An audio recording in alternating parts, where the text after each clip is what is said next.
foi, ta foi te mènera plus haut et plus loin. Alléluia. Et prends votre place. Merci pour la grâce que le Seigneur bénisse.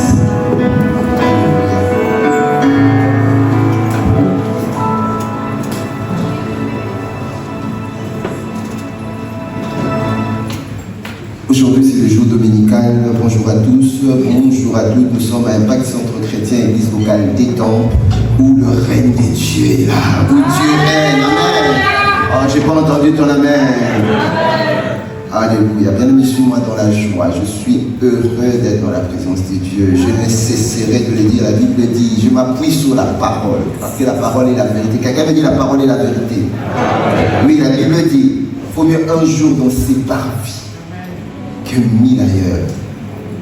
La cinquantaine d'années auxquelles j'ai pu vivre déjà sur la terre, si on comptabilise partout où j'ai été, le Seigneur me dit un jour dans sa présence. C'est vrai que j'ai été plusieurs jours dans sa présence, mais s'il n'y avait qu'un seul jour, ça vaut plus que tout ce que j'ai vécu. Alors donc ça mérite le respect pour ce jour. Amen. Alors avant que nous puissions commencer, je ne sais pas si la com est prête. Je voulais vous le présenter hier, mais je l'ai fait le dimanche dernier, mais je voudrais vraiment que nous puissions prendre déjà conscience comment est-ce que je réussis mon culte. Amen. Ce n'est pas mon message, mais j'ai tenu à ce que comment je réussis mon culte le dimanche. Donc 7 règles à respecter pour réussir son culte, les célébrations le dimanche. La première règle, et rapidement, on va vraiment faire le plus vite possible. Bien aimé, c'est de ne pas rester à la maison, tout simplement, très simple. Parce que le dimanche, ce n'est pas notre jour à nous, c'est le jour du Seigneur. Quand je suis salarié, je ne reste pas à la maison tant que mon contrat que j'ai signé me dit tu dois être dans la présence de Dieu. Amen. Bon, on a l'habitude de le dire, il y a Ésaïe 66, verset 23, il y a Psaume 55, verset 14. Ensemble, nous vivons dans une douce intimité. Nous allons avec la foule à la maison de l'Éternel. Ah, ça, c'était le psalmiste. Et puis le psaume 129, verset 1 que vous connaissez, je suis dans la joie lorsqu'on me dit allons à la maison de Dieu. Alors on passe à la règle 2, parce que je sais qu'il y a règle 2, on va y sauter un peu. Voilà. Venir dans la présence de Dieu avec joie et allégresse, quels que soient les soucis, quels que soient les problèmes, même quelle que soit la joie que j'ai eue dans la semaine, j'endosse la joie de la journée du dimanche. Amen. Parce que le psaume 100, verset 2 et 3, il dit servez l'Éternel avec joie et venez, la Bible dit ne restez pas, venez avec allégresse ou en sa présence. Amen. Règle 3, donc je quitte de chez moi, je viens à l'église, parce que c'est le jour du sabbat. 2, je ne viens pas avec les problèmes que j'ai dans la semaine, je m'arrange à décider d'être dans la joie. 3, ne viens pas seul, ramène ta famille et tes amis. Je lui disais, moi et ma maison, nous servirons l'Éternel. Voilà, après, acte 10, verset 27, il est écrit, en conversant avec lui, il entra et trouva beaucoup de personnes réunies. C'était Corneille. Parce que c'était comme si c'était le jour de sabbat chez lui, parce que Pierre venait pour les amener en Christ. Et c'est ainsi que le Seigneur nous amène dans sa présence pour nous amener quelque part. Amen. Et règle 4, rapidement, dispose ton cœur comme une bonne terre pour recevoir la parole. Parce qu'il y a 4 types de cœur. Il y a ce cœur qui est comme une terre fertile. C'est ce type de cœur que nous devons avoir tous les dimanches. Et les 3 autres cœurs, on le sait, c'est un cœur comme le long des haies, où lorsque la sémence tombe, l'oiseau vient voler. L'interprétation de ce verset, c'est que c'est Satan, le diable, qui vient voler la parole. Il ne faut pas que le dimanche, le diable vole ce que tu as entendu. Et puis il y a un autre type de cœur, c'est du cœur rocailleux et puis le cœur avec les épines. Rapidement, on passe règle 5. Qu'est-ce que je ramène dans la présence de Dieu lorsque je viens le dimanche? Tous les dimanches, on sent des règles que tous les dimanches, lorsque je viens dans la présence de Dieu, j'ai ma Bible. D'accord? Il faut avoir ta Bible parce que la parole de Dieu et la vérité, c'est très important. Ramène ta Bible.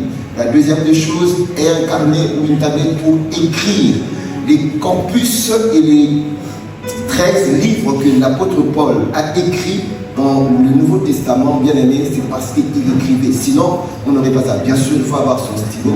La Bible dit dans Acte 17, verset 1, ces Juifs avaient des sentiments plus nobles que ceux de Thessalonique. Ils reçurent la parole avec beaucoup d'empressement. Ils examinaient chaque jour les Écritures. Mais comment je peux examiner les Écritures si je n'ai pas les Écritures en main? À l'époque, ils avaient la Torah, et la Torah, ils en avaient en main pour vérifier. Sixième règle, on y va. On ne vient pas dans la maison de Dieu les mains vides. Lorsque je viens dans la maison de Dieu, je dois prévoir et ramener soit mon offrande, soit ma dîme ou une offrande spéciale. D'accord? Deutéronome 6, 16, 16b, on me dit, on ne paraîtra point devant l'Éternel les mains vides. Bien aimé, c'est la parole. C'est vraiment la parole. Et règle 7, on va finir et on commence notre message. Passer du temps d'after church dans la famille de Dieu. Pourquoi il faut passer du temps d'after church dans la famille de Dieu? Parce que tu es une réponse à une question d'une personne. Ne te presse pas de partir parce que tu as forcément une réponse à une question de quelqu'un. Et l'autre ne peut pas se presser de partir parce que forcément il a une solution à une interrogation que tu te poses. Amen. Amen. Ok, gloire à Dieu. Donc nous allons maintenant, c'était cette parenthèse que j'ai tenu à faire, que je voulais faire le dimanche dernier, et au deuxième culte on le fera également. Alors avant d'entrer dans mon message, je commence par Matthieu 7, versets 24 à 25, la Bible dit, c'est pourquoi quiconque entend, alors disposons-nous d'entendre. D'accord, dis à ton voisin, entend. Entend, c'est accouer, c'est comprendre, percevoir le sens de ce qui est dit. Percevoir avec l'oreille ce qui est annoncé devant nous. C'est ça. Assimiler ou bien comprendre. D'accord? Quiconque entend. Nous sommes dans la présence de Dieu. Entend quoi? Ces paroles que j'ai dit et le met en pratique. Donc, nous entrons dans notre message. Le Seigneur nous demande de nous disposer, d'entendre. Et puis de deux, lorsque j'ai entendu, je vais la garder pour aller le mettre en pratique.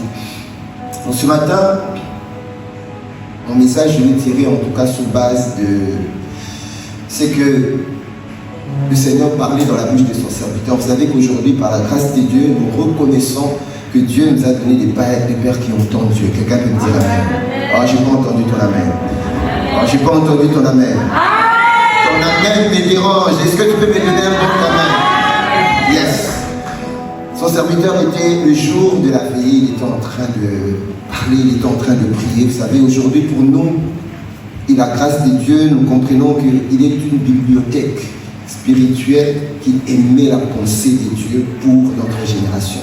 Alors il était en train de parler, et j'entendais l'esprit étant, j'étais assis là, l'esprit était en train de m'amener sur quelque chose qu'il était en train de dire, si vous vous souvenez, vous nous rappelez, il était en train d'insister que nous sommes dans une génération où des hommes et des femmes sont aujourd'hui, s'élèvent aujourd'hui pour devenir des juges des autres. Nous sommes dans une génération, bien aimée, au travers des réseaux sociaux, qui dans notre jeunesse, nous autres n'avons pas connu les réseaux sociaux. C'est vrai que nous avons été épargnés, mais il y a également beaucoup d'avantages dans les réseaux sociaux. Nous aimerions nous utiliser la partie avantage et non la partie destruction. Mais il y a des hommes et des femmes qui s'acharnent contre l'œuvre de Dieu, qui s'acharnent contre l'Église. Et son serviteur a dit qu'il n'a pas connu une époque dans sa vie à lui aussi violent que notre époque aujourd'hui, avec simple objectif de pouvoir détruire l'Église.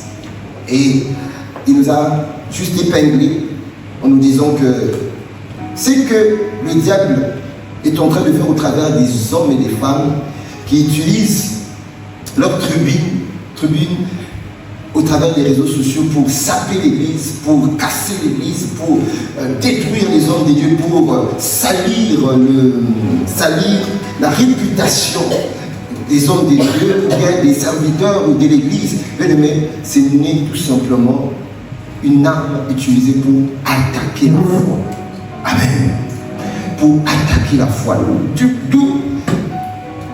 quand j'ai entendu attaquer la foi, j'ai juste pris cette parole suis allé chercher Dieu avec.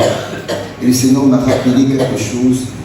C'est que nous sommes dans un moment de combat. Quelqu'un peut me dire combat? Moi, je n'ai pas entendu combat. Et ça me rappelle quelque chose que j'ai encore reçu il y a, je crois, 1 mois ou 2. Lorsque nous sommes allés à une conférence à Accra, son serviteur Bishop disait que nous sommes en période de guerre. Bien aimé, la période auquel nous sommes en train de vivre, c'est vraiment une période de guerre. Et cela nous mérite de ne pas dormir. Nous allons entrer à partir de ce moment sur une série que j'appelle les 7 batailles majeures qu'un chrétien aura à combattre. Nous sommes en guerre et dans la guerre il y a le combat. Amen. Les 7 batailles majeures qu'un chrétien aura à combattre. C'est une série, il y aura plusieurs batailles que nous allons épingler. Et notre première bataille, au premier combat, c'est ça le titre maintenant du message, parce que ce que je vous ai donné, c'était la série. Le titre de notre message, le thème de notre message de ce dimanche, c'est combattre le combat de la foi pour être plus que vainqueur. Le premier combat, c'est le combat de la foi.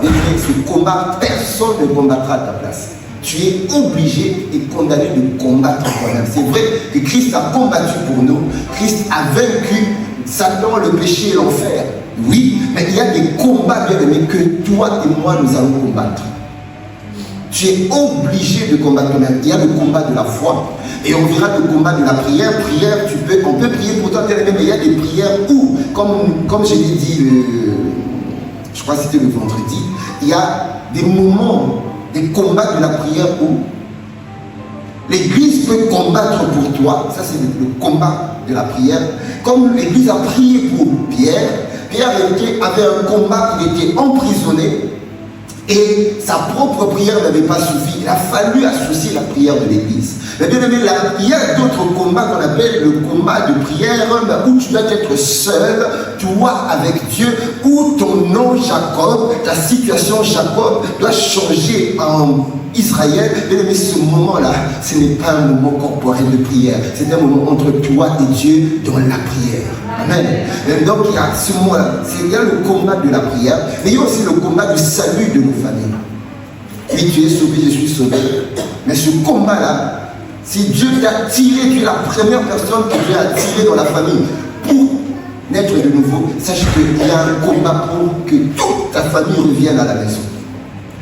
Et ce combat, tu dois combattre. Parce que si Dieu, c'est toi que Dieu a épinglé, c'est toi que Dieu a choisi. Si Dieu a pris sa main dans ta famille, t'a sorti des ténèbres, c'est parce que Dieu compte maintenant sur toi pour que tu puisses appliquer Habakkuk 2, verset 1. J'étais à mon poste, que tu sois à ton poste, je ne suis pas né de nouveau pour être là-bas, mais je dois être là à mon poste de 2. J'ai monté sur la tour d'intercession, de supplication, la tour de prière, et 3, j'ai veillé, être une sentinelle. Et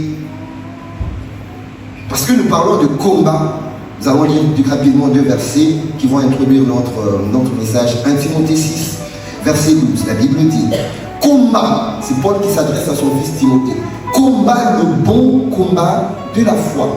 Saisis la vie éternelle. Saisis la vie éternelle à laquelle tu as été appelé et pour laquelle tu as fait une belle confession en présence d'un grand nombre de témoins. Le 2e verset, c'est Jude 1, verset 3. Parce que nous parlons de combat de la foi. Notre premier combat sur les 7 batailles que nous allons voir qui est introduit aujourd'hui. Bien-aimés, alors que vous avez le vif désir de vous écrire, alors que j'avais le vif désir de vous écrire au sujet du salut qui vous est commun, j'ai été contraint de vous envoyer cette lettre afin de vous encourager, il a changé, de combattre pour la foi transmise au sein, une fois pour toutes. Paul avait envie de leur parler de gagner les âmes. Paul avait envie de leur donner les stratégies qu'il avait, parce qu'il a dit, si j'annonce l'évangile, cela n'est pas un sujet de gloire, car la nécessité m'en est imposée. Paul avait envie de leur dire comment est-ce que la nécessité lui était imposée de pouvoir aller de lieu en lieu. C'est quoi ce moteur qui bouillonnait au-dedans de lui? Qu'est-ce qui l'a mené à être distingué? Mais à un certain moment, il a mis un frein. Quand il a constaté l'Église, il a dit non, je voudrais vous dire, je voudrais vous instruire sur quelque chose, c'est de combattre la foi, de combattre la foi. Et c'est sûr, c'est que Paul a voulu expliquer à Jude en mettant un frein sur l'élan de pouvoir parler sur la grande commission, de gagner les âmes, d'aller de lieu en lieu, de ville en ville, de conquérir. Il a d'abord mis un accent. Il a regardé sur le combat de la foi. Alors bien aimé, lorsque nous parlons du combat de la foi, il y a le mot combat, d'accord? Et alors que je faisais les études de ce mot combat dans la Bible, ce mot est repris 319 fois. L'occurrence de la répétition de ce mot dans l'Ancien comme dans le Nouveau Testament, on le retrouve à peu près 319 fois dans la parole de Dieu. Et combat se définit tout simplement comme étant le fait de se battre. D'accord? Le fait de se battre avec ou sans armes, action de deux ou plusieurs adversaires qui se battent. C'est ça le combat, vous connaissez. Il y a le combat, il y a se battre, il y a la guerre, tout ça. On sait qu'il y a une opposition. On sait qu'il y a soit deux personnes, soit deux camps. Aujourd'hui, nous sommes en train de voir l'Ukraine avec la Russie. On voit en Afrique, il y a deux pays qui sont en train de se battre indirectement. En Afrique centrale, il y a plusieurs endroits où il y a des foyers de guerre qui sont des combats. Et le Seigneur, lorsque nous parlons de combat, Dieu nous montre déjà dans sa parole, Dieu nous montre déjà dans sa parole, dans le livre de Genèse, que le combat que nous aimerions parler là, ce n'est pas forcément un combat physique, mais c'est un combat qui se passe d'abord dans le monde spirituel. Et dans Genèse 3, verset 15, la Bible dit, je mettrai l'hostilité entre toi et la femme, entre ta postérité et sa postérité. Nous sommes de la postérité d'Abraham. Et la Bible dit, celle-ci t'écrasera la tête et tu lui blesseras le talon. Et là, lorsque déjà, d'entrée, dès Genèse, le Seigneur nous annonce déjà que nous sommes dans un monde de guerre. Quelqu'un peut me dire monde de guerre?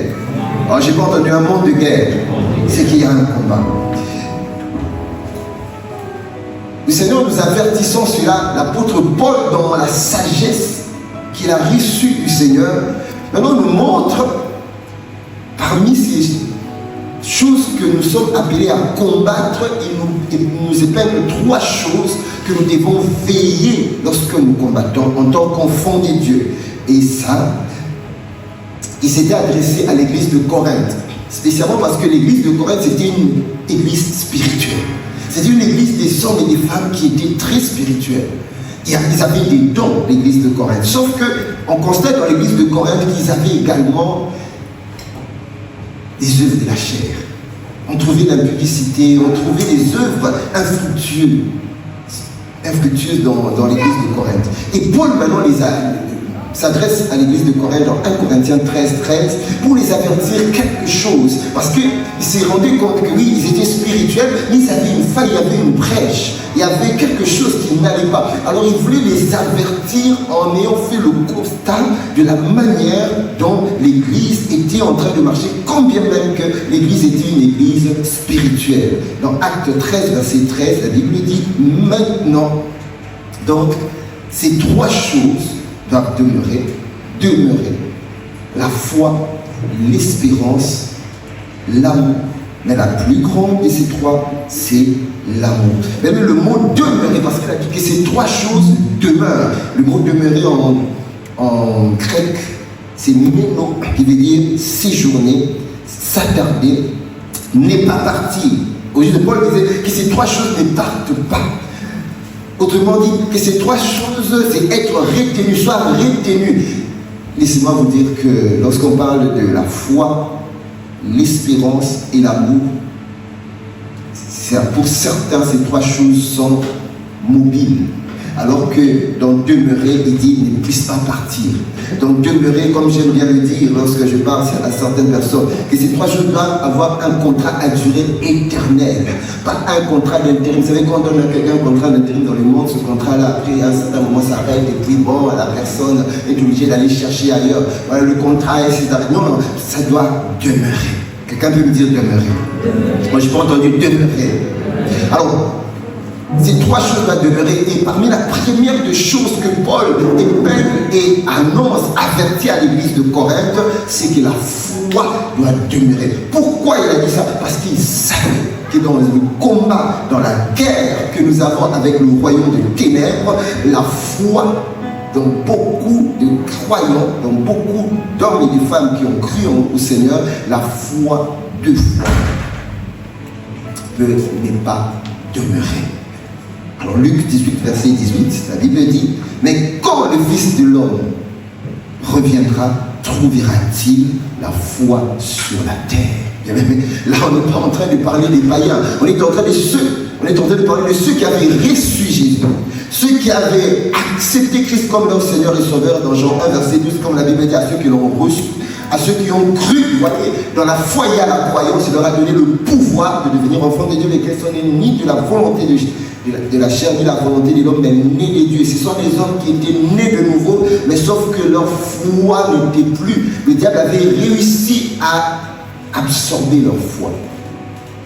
Et Jésus, vous voyez, on parle de ces 3 choses qui doivent demeurer. Et regardez maintenant la deuxième, ou la troisième, Matthieu 24, verset 12, il est écrit, c'est parce que l'iniquité se sera accrue, l'amour du plus grand nombre se refroidira. Parmi les 3 choses, il y a, on a dit, la foi, l'espérance et l'amour. Là, c'est l'amour. Dieu nous dit, dans les derniers temps, veillez à ce que l'amour demeure, car il y a un certain nombre de croyants dont l'amour va se refroidir. Au lieu que ça puisse se réchauffer jour après jour, mais leur amour va se refroidir. Mais il y a également l'espérance. L'espérance, ce sont des choses qui doivent advenir, des choses qui adviendront, des choses à venir.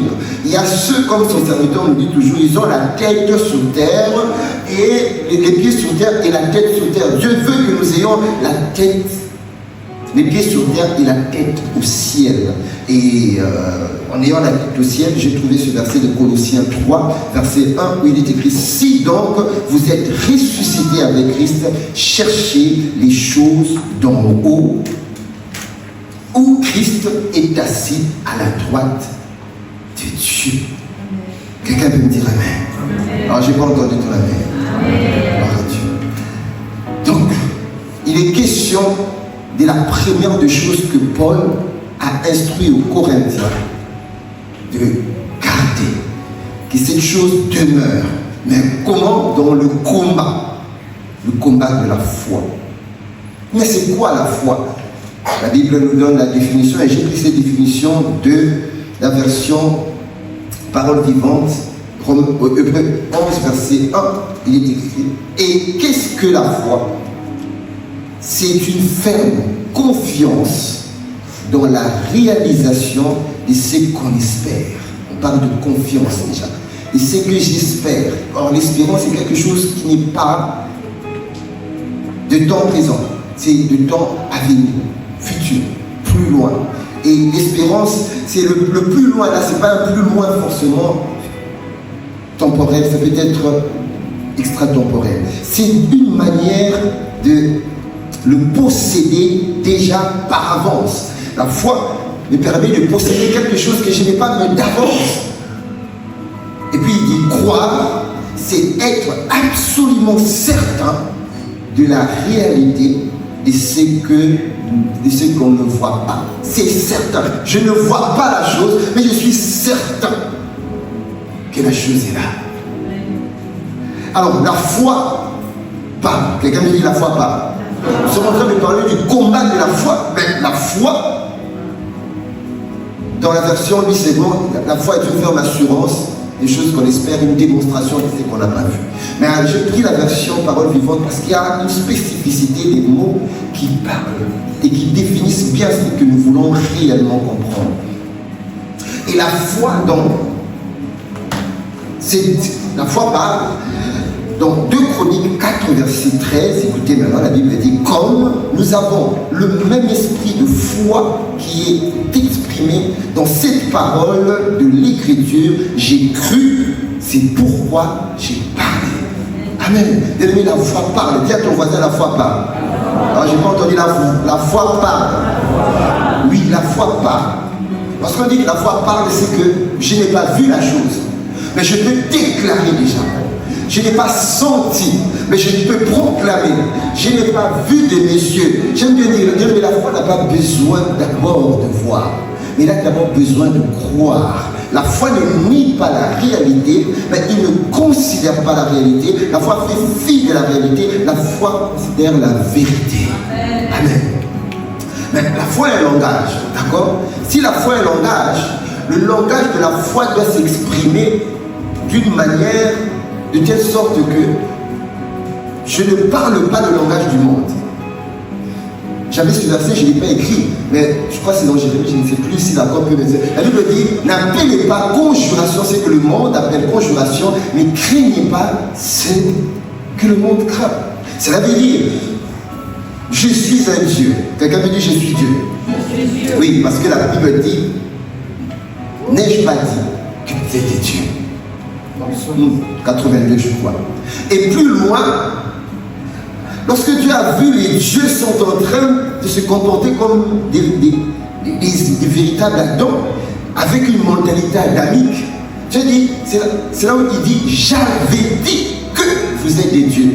Pourquoi Dieu dit j'avais dit? Parce que l'homme créé à l'image, sinon la ressemblance des dieux, doit parler le langage des dieux. Ainsi, bien le combat de la foi, c'est un combat où je parle comme Dieu, je pense comme Dieu et j'agis comme Dieu. C'est 3 choses. C'est ça le combat de la foi. Je dois parler comme Dieu, je dois penser comme Dieu et je dois agir comme Dieu. Mais la foi également voit. La foi a des yeux, dit la foi voit. Alors j'ai pas entendu la foi voit. Les yeux de la foi voient l'invisible, c'est ça. Croire au-delà des apparences. 2 Corinthiens 5, verset 7. Car nous marchons par la foi et non par la vue. Je marche par la foi. Nom de paix, c'est que mes yeux sont en train de voir. Abraham a marché par la foi. Ayant 100 ans, politiquement correct, Abraham ne pouvait pas avoir d'enfant. Abraham 100 ans, Sarah 90 ans. Ils étaient déjà dans leur période de ménopause. Donc c'était fini pour eux. Mais lorsque vous lisez dans Romains, je crois que c'est dans Romains 4, Abraham n'a pas regardé la condition de son corps. Je n'ai pas donné ce verset. Il me dit, il ne douta pas, voilà. C'est vrai qu'il a pas, excusez-moi, je n'ai pas donné ce verset, mais ça, il ne douta pas par incrédulité ce qui concerne les promesses de Dieu, mais fortifié par la foi, il donna gloire à Dieu, ayant la ferme conviction que ce que Dieu a promis, il accomplira. Amen.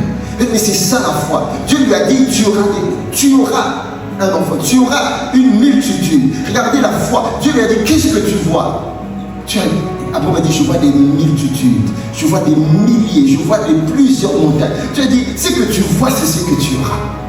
Donc, je vais dire à quelqu'un, bien aimé, quelle que soit la condition, quelles que soient les circonstances, Abraham, cette circonstance, il était plus qu'âgé pour avoir des enfants. Mais lorsque vous lisez la vie d'Abraham, vous verrez que c'est vrai qu'il avait d'abord eu Agar parce que la croyance était encore balbutiante. Et de deux, lorsqu'il était en train de marcher avec Dieu, l'accomplissement de la promesse de Dieu s'est accompli, il a eu Isaac. Mais après Sarah était décédée, vous verrez qu'Abraham avait continué d'avoir des enfants parce qu'il s'était remarié. La foi que nous sommes en train de dire, bien aimé, elle ne nie pas la réalité.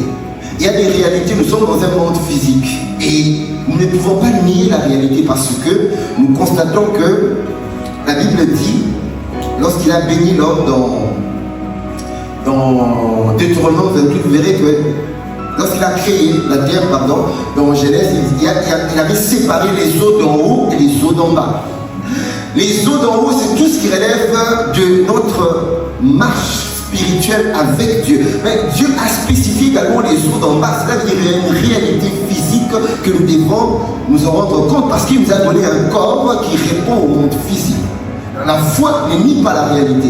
D'accord? Je sais que j'ai une douleur, je sais que j'ai telle situation. Politiquement correct, la médecine a défini, a mis le cliché que impossibilité de pouvoir avoir d'enfant ou impossible que tu puisses marcher, impossible. Mais bien, laisse-moi te dire ce que fait la foi. La foi vient devant le mot impossible. La foi vient devant le mot impossible. La foi vient devant le mot impossible. La foi vient devant le mot impossible avec des dynamiques derrière. Il vient mettre la dynamique devant le mot I, impossible, inatteignable, incroyable, immesurable. Il fait sauter d'abord le premier lettre I. Et puis il prend l'autre dynamique, il met devant le mot M, dans le mot impossible que la réalité t'avait présenté. Et il fait sauter le mot M, médiocre, maudit, malédiction, mal et tout ça. Et qu'est-ce qui reste lorsque le I et M sautent? Alors j'ai pas entendu. Avec ton possible ne me fait pas. Est-ce que tu peux bien le dire? Voilà. Tout, voilà pourquoi la Bible dit tout est possible à celui qui réfléchit, à celui qui croit. La réalité que vivait Shadrach, Meshach, Abednego dans Daniel 3, versets 16 à 18 entre dans le fait que la foi ne nie pas la réalité. Shadrach, Meshach, Abednego, ils étaient arrêtés. Ils n'ont pas voulu se soumettre à ce que le roi avait ordonné dans le royaume, de se prosterner devant une statuette. Ils avaient refusé. C'était la réalité. Et puis ils étaient arrêtés, ils étaient emprisonnés. Ils avaient... La réalité était qu'ils devaient mourir à un endroit où on devait les mettre, bien aimés, dans la fournaise. Sauf que, regardez le langage de foi, Daniel 3, versets 16 à 17. Shadrach, Meshach, Abednego répliquèrent au roi Nebuchadnezzar. Nous n'avons pas besoin de te répondre là-dessus. Là-dessus, ça veut dire, nous n'avons pas besoin de répondre aux exigences que tu as obligées à la population de se soumettre. Nous n'avons pas besoin. Voici notre Dieu. Ils ont relevé. Alors, c'est là maintenant, c'était la foi qui commençait à parler. Nous avons dit la foi parle. Voici notre Dieu que nous servons. Vous voyez, il faut servir Dieu, bien aimé. Que nous servons peut nous délivrer de la fournaise ardente et il nous délivrera. Ils ont d'abord commencé dans le conditionnel et ils ont attesté leur foi. Il nous délivrera de ta main, ô roi.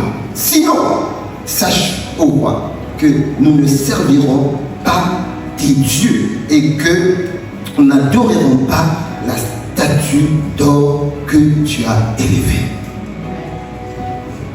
Alléluia. Et Dieu aimerait que nous puissions marcher par la foi. Mais, comme nous l'avons dit, nous vivons dans un monde qui est tellement réel. Alors nous devons faire très attention parce que ce monde physique que nous vivons, certaines choses auxquelles nous sommes confrontés pour manifester notre foi par la parole, par la pensée et par les actes, relèvent de quelque chose. Et Hébreux 11, verset 3, nous dit par la foi, la Bible dit par la foi, nous comprenons que l'univers, ça c'est la version Seigneur, par la foi, voyez, on commence par la foi, nous comprenons que l'univers a été harmonieusement organisé par la parole de Dieu et qu'ainsi le monde visible tire son origine du monde invisible. Alors si je suis confronté dans le factuel, dans ce qui est physique, que je ne comprends pas, que je n'arrive pas, là où tout le monde me dit que non, c'est pas possible, là où tout le monde me dit que ce poste-là, personne ne peut l'avoir, là où tout le monde me dit que si tu ne corromps pas, tu ne peux pas. La foi me dit, attention, ce que tu vois là tire son origine du monde invisible. Alors comment je fais? Donc je dois aller dans le monde invisible. Alors lorsqu'on dit que ça tire l'origine dans le monde visible, c'est tout simplement, c'est réel. Cette bouteille, avant qu'elle soit bouteille, a d'abord été une pensée d'une personne. Donc ce n'était pas physique. Ça a d'abord été une pensée. Et cette pensée, la personne a pris sa pensée, a ramené sa pensée sur des écrits. Il a dessiné la pensée qu'il avait une bouteille, et puis il a ramené sa pensée auprès des industriels. Les industriels ont fabriqué des machines, et ces machines ils ont cherché tous les ingrédients qui peuvent permettre de pouvoir arriver à manifester cela, et finalement il le manifeste. Donc la bouteille tire son origine en réalité du spirituel. Amen. Et Dieu nous montre par ce verset que c'est que nous sommes en train de vivre. Les réalités spirituelles que tu es en train de vivre, les réalités spirituelles auxquelles tu es confronté, tirent leur origine du monde spirituel. Alors si ça tire leur origine du monde spirituel, le combat se joue à ce niveau-là, avant que ça puisse se manifester. Il y a certaines choses que nous voyons, que nous vivons, certaines batailles, il y a certaines choses que nous rencontrons dans la vie. Bien aimé, des catastrophes, des calamités, des fléaux, tous ces genres de trucs tirent d'abord leur origine du monde spirituel. Parce qu'il y a quelque part des hommes qui font des incantations, qui sont en train de lancer des sortilèges, qui sont en train de maldire, qui sont en train de lancer des paroles pour neutraliser l'atmosphère afin que ces choses-là se réalisent dans le monde physique. Et dans le monde physique, on le voit. Donc, le combat doit se réaliser d'abord dans le monde spirituel, dans l'invisible. Quelqu'un peut me dire amen. Alors, Paul, toujours l'apôtre Paul, avertissant l'église d'Éphèse dans Éphésiens 6, verset 12, il dit, car nous n'avons pas à lutter, combattre contre la chair et le sang, mais contre les dominations, contre les autorités, contre les princes de ce monde de ténèbres, contre les méchants dans les lieux célestes. Paul avertissait l'église, et Paul nous avertit bien, mais le combat que tu es en train de combattre, certaines choses que tu es en train d'être confronté, c'est dans le monde spirituel. Tu ne vas pas forcément combattre physiquement. Viens et monte dans le monde spirituel. Voilà pourquoi dans le monde spirituel, une des manières de combattre bien, c'est la prière. La prière est l'une des armes puissantes et efficaces que doit utiliser tout chrétien pour combattre. Et 1 Jean 5, verset 19, il est écrit, nous savons que nous sommes des dieux. Nous le savons. Cela veut dire, comme Dieu, ce que Dieu dit, nous devons le dire. Et que le monde entier est sous la puissance de l'ennemi. Si le monde entier est sous la puissance de l'ennemi, c'est le monde de ténèbres, le royaume de ténèbres arrange afin que c'est que la puissance de l'ennemi a besoin de voir s'accomplir, puis s'accomplir. Et nous, Dieu nous dit, priez afin que ma volonté à moi soit faite. C'est dans ce monde où Satan et le monde entier est sous son emprise, priez afin que ma volonté à moi puisse être faite. Ma volonté à moi de la paix doit être faite par rapport à la volonté de la puissance du malin qui veut qu'il y ait des guerres, qui veut qu'il y ait des discordes, qui veut qu'il y ait des mésententes et des déchirements.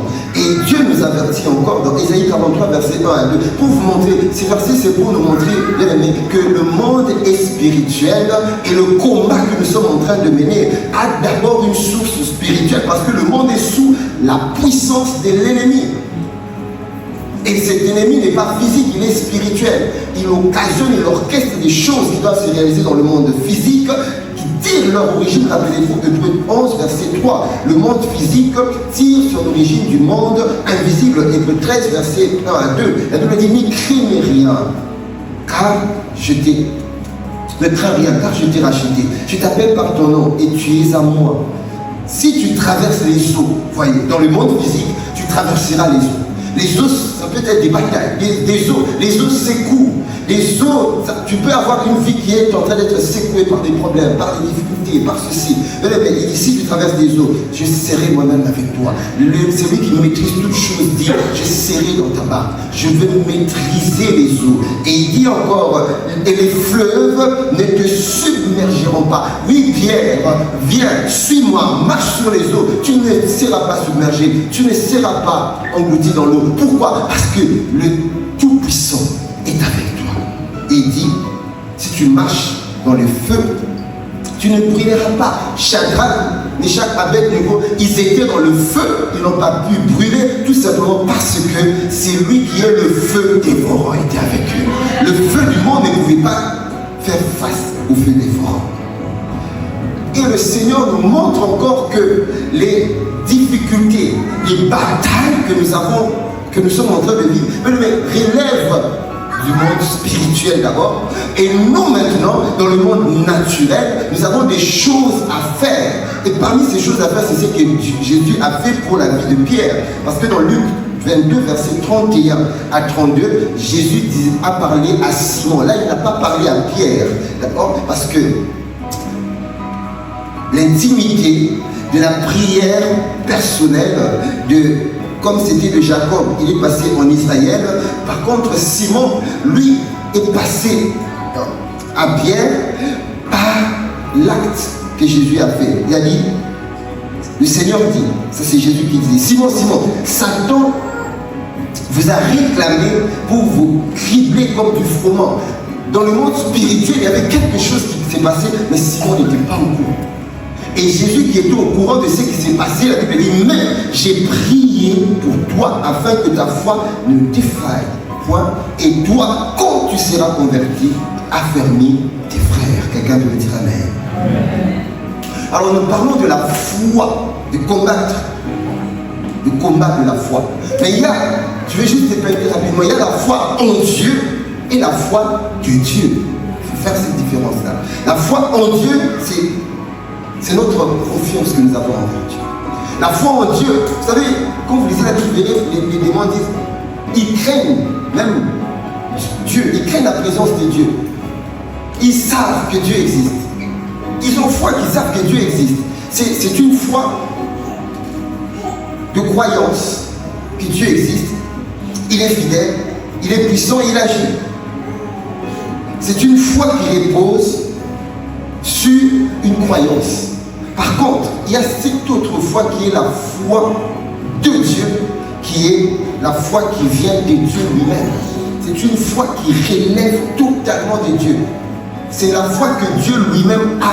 C'est de cette foi-là qui va le faire déplacer les montagnes. Jésus a dit, ayez, la Bible dit, Jésus dit, ayez la foi de Dieu.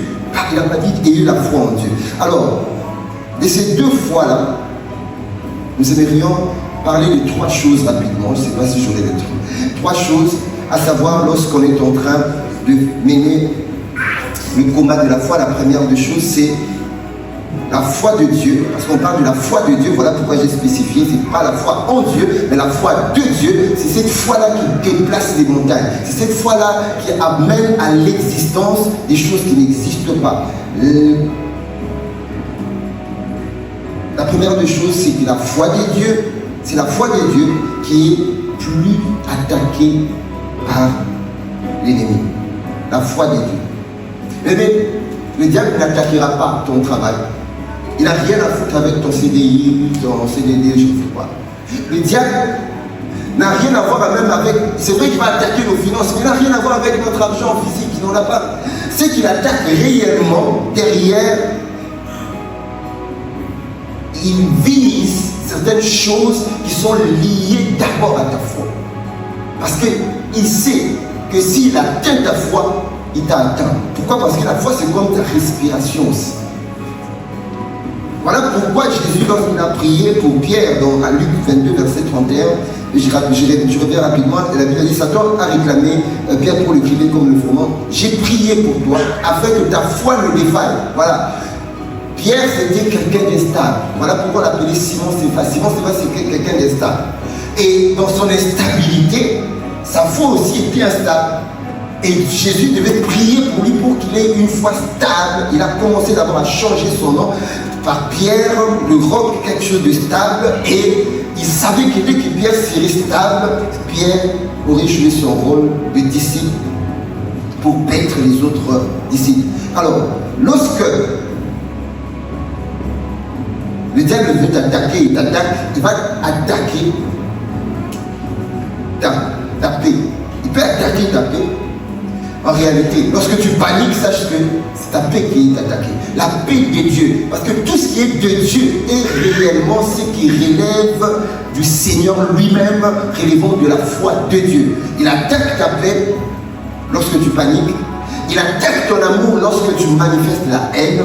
Il attaque ta douceur lorsque tu sens être agressif et avoir des sentiments d'agression. Il attaque ton impatience lorsqu'il sent ta patience, lorsqu'il sent que tu es impatient de vite faire des choses sans pour autant consulter Dieu. La deuxième des choses, que la foi de Dieu te permet de te tenir debout en tant que nouvelle création, c'est-à-dire en tant qu'enfant de Dieu. Lorsque je suis né de nouveau, la chose que le diable va faire, premièrement, il va commencer à attaquer, c'est ma foi. Parce que lorsque je suis né de nouveau, il y a une mesure de foi qui m'a été donnée.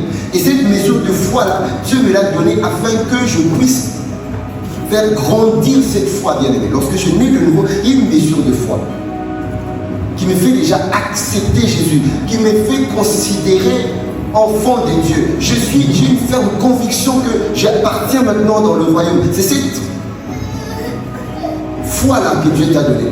Cette foi qui te fait considérer et qui te fait accepter Jésus, qu'il est ton Seigneur, c'est-à-dire ton propriétaire, et que maintenant tu dois devenir son esclave. C'est cette même foi qui te fait convaincre que tu es sauvé. Parce que c'est la foi.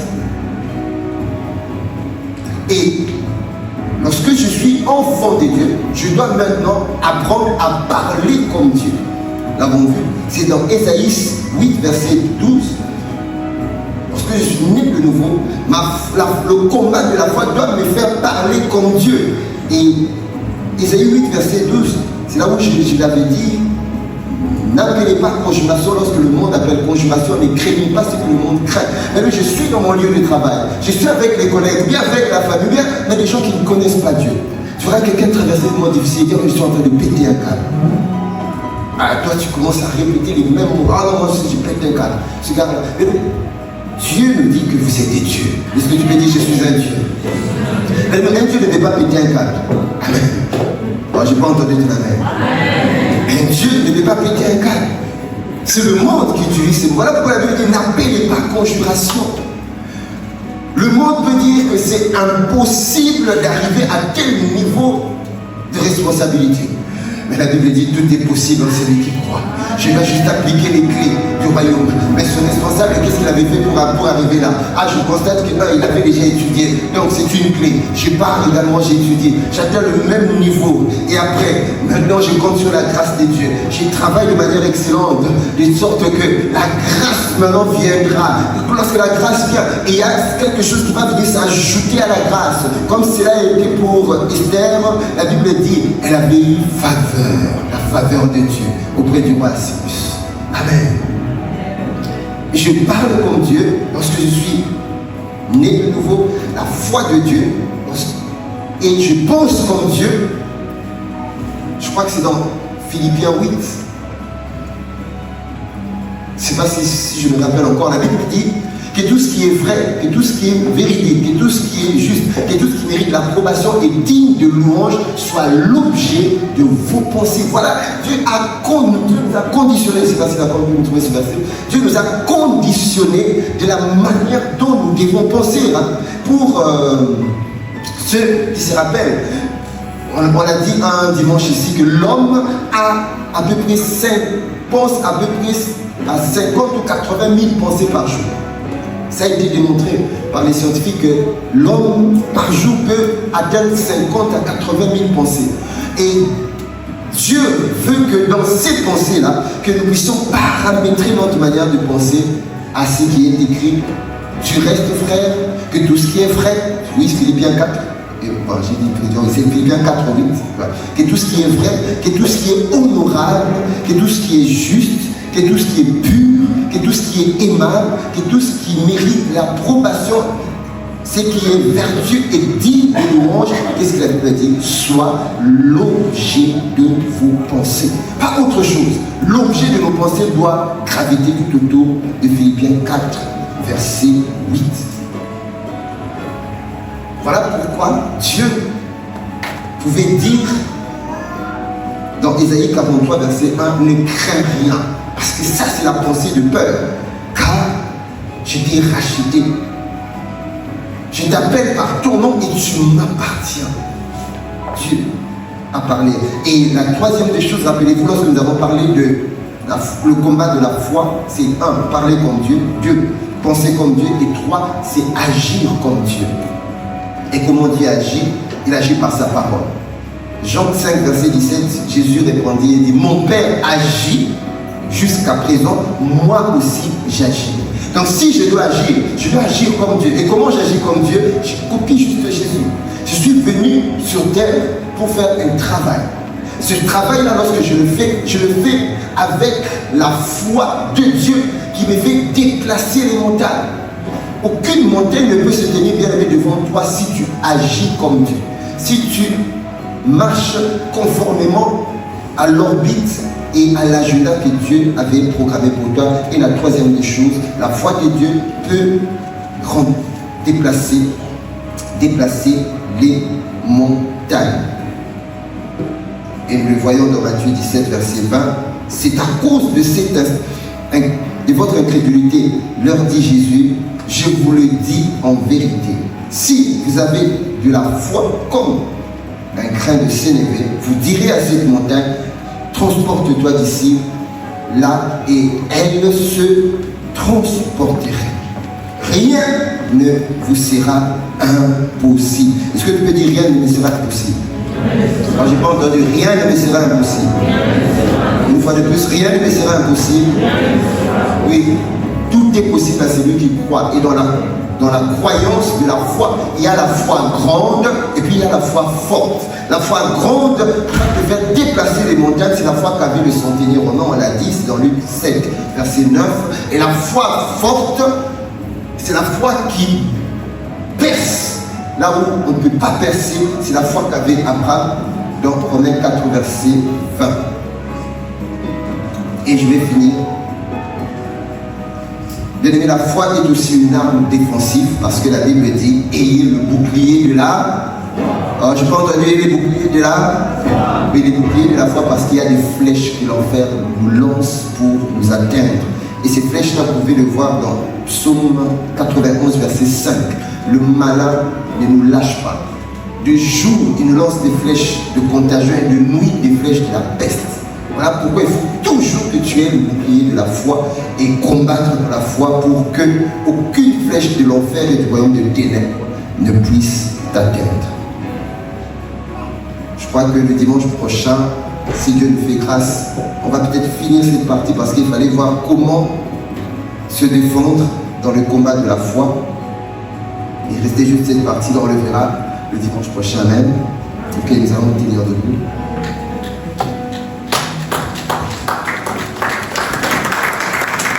Oui, si tu acclames la parole, acclame bien, c'est la parole de Dieu qui n'acclame pas. Dieu nous instruit aujourd'hui. Le Seigneur nous parle aujourd'hui du combat de la foi. Si Dieu nous a donné ce message bien aimé, peut-être c'est pour quelqu'un qui est en train de traverser des moments vacillants, de déséquilibre spirituel.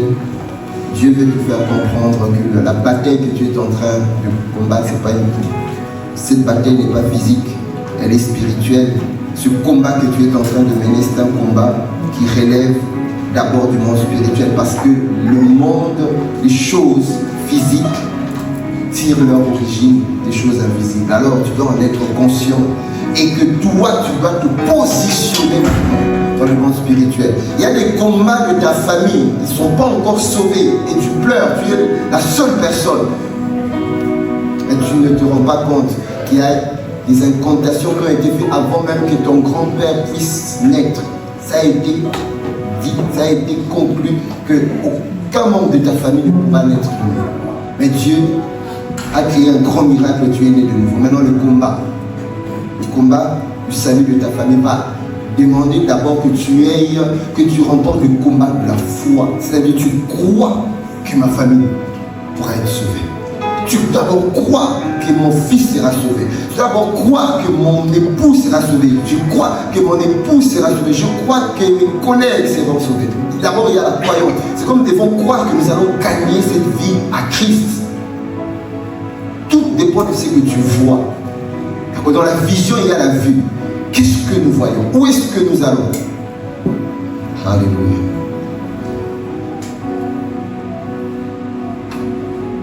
Bien-aimés, nous allons prier.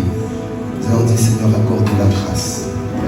Fais-nous grâce d'être conscients. Il n'y a pas, on n'envoie pas des enfants dans un combat. Ce sont des soldats qu'on envoie. L'une des premières choses que tu dois comprendre et que je dois comprendre et que nous devons comprendre d'abord, c'est vrai que je suis né de nouveau. Il faut que je grandisse et que je mûrisse. Cela ne suffit pas. Parce que je grandis et je mûris, j'acquiers la connaissance de qui est mon adversaire, qui est mon ennemi, qui est en face de moi. Et de toi, j'ai été armé, Ephésiens 6, des armes spirituelles. Et de 4, je sais que celui qui est en moi est plus fort que celui qui est en moi. La puissance, l'hyper, méga puissance dynamite me permet de pouvoir remporter toutes les batailles que je veux. Mais tout commence d'abord par la bataille de la foi. Je dois batailler par mes paroles. Alors bien aimé, tu vas prier pour gommer toutes les paroles qui bouillonnent au-dedans de toi, qui sont des paroles de la chair. Tu parles le langage du monde. Il faut déjà demander, Seigneur, accorde-moi la grâce. Que toutes les paroles du monde qui bouillonnent dans mon cœur puissent être gommées. Que ça soit écarté. Afin que je remplisse mon cœur de ta parole. Parce que la Bible dit, c'est de l'abondance du cœur que la bouche parle. Or, rappelez-vous, c'est que j'ai cru, voilà pourquoi je parlais. Et de deux, c'est de penser comme toi. Je voudrais penser comme tu as pensé. Tellement de pensées du monde, tellement de pensées du monde envahissent mes pensées. Accorde-moi la grâce. Selon qu'il est écrit dans Ephésiens 4, verset 8, que tout ce qui est vrai, que tout ce qui est juste, que tout ce qui est véridique, que tout ce qui mérite l'approbation, que tout est digne de louange soit l'objet de mes pensées, mais que je puisse agir comme toi, que je ne puisse pas rester passif dans la procrastination. Là où toi tu agis, moi je n'agis pas, non. La Bible dit, mon Père agit, moi aussi j'agis. Alors est-ce que tu peux élever ta voix sur ces trois cris du combat de la foi? Reba sakataba yereya nerere bosiaba osema nerere bosiaba. Est-ce que nous pouvons élever nos voix? Enda la plaza baba élève nos voix et catalogue. Père, accorde-nous la grâce de parler comme toi. La Bible dit, c'est que j'ai cru. Voilà pourquoi je parlais. Je ne parlerai pas le langage du monde. Je ne pourrai pas déclarer ce que le monde déclare. Car tu m'as dit, n'appelez pas conjuration ce que le monde appelle conjuration. Ne craignez pas ce qui craignent. Je vais marcher par la foi, parler le langage de la foi. Je ne vis pas la réalité, mais je ne la considère pas. Dans le nom de Jésus-Christ, accorde-moi la grâce de parler comme tu as parlé. Parce que je suis né de toi. Tu as dit, vous êtes des dieux, un Dieu aucun, un Dieu déclare, et un Dieu attend voir ce qu'il a déclaré s'accomplir. C'est donc que tu l'as prolongé maintenant. La Bible dit, et Dieu dit que la lumière soit. Tu avais cru à la lumière. Tu avais cru que la lumière était en toi. Tu devais la manifester. Et la lumière a été manifestée. C'est vraiment accorde-nous la grâce de penser comme toi. Vivre la cinquantaine de milliers de pensées. Et les pensées des dieux dominent sur nos pensées. Et accorde-nous la grâce d'agir comme toi. Dans ce monde qui devient de plus en plus difficile, tu as dit de pouvoir combattre le combat de la foi. Merci Père. Merci.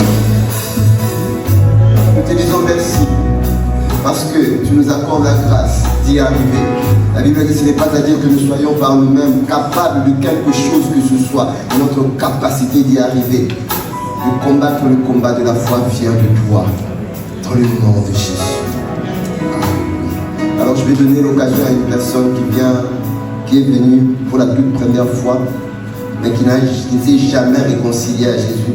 Tu n'as jamais donné ta vie à Christ.